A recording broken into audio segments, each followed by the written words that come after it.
রাস্তা নয়, রিসর্ট। হাঁটতে গেলেই মাছ ধরে ফিরবেন। এখন তো আর রাস্তায় হাঁটা মানেই গন্তব্যে পৌঁছানো নয়। রাস্তা বেরোলেই মনে হয় বুঝি গুগল ম্যাপ নয়, মাছ ধরার ছিপ নিয়ে বের হয়েছি। পশ্চিমে গর্ত, উত্তরে গর্ত, দক্ষিণে গর্ত, এত গর্ত যে জিপিএসও বোকা বেরিয়ে যায়। এক একটা গর্ত দেখেই মনে হয় পুকুর, জলে টলমল।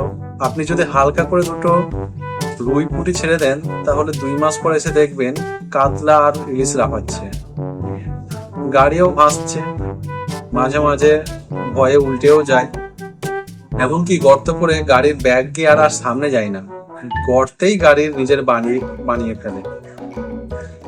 লোকজন এখন আর রাস্তায় হাঁটে না, ওয়াটার অ্যাডভেঞ্চারে করতে নামে। স্নানের আগে একটু শরীরে তেল বুলিয়ে রাস্তা ধারে দাঁড়ালেই স্নান হয়ে যাবে। বুঝতেই পারছেন, এই শহরের রাস্তা মানে আর কিছু নয়, ছোটখাটো ড্যাম। মৎস্য দপ্তর চাইলে এ থেকে মাছ চাষের অনুমতিও নিয়ে নিতে পারে। প্রতিবেদনটা ভালো লাগলে সাবস্ক্রাইব করুন।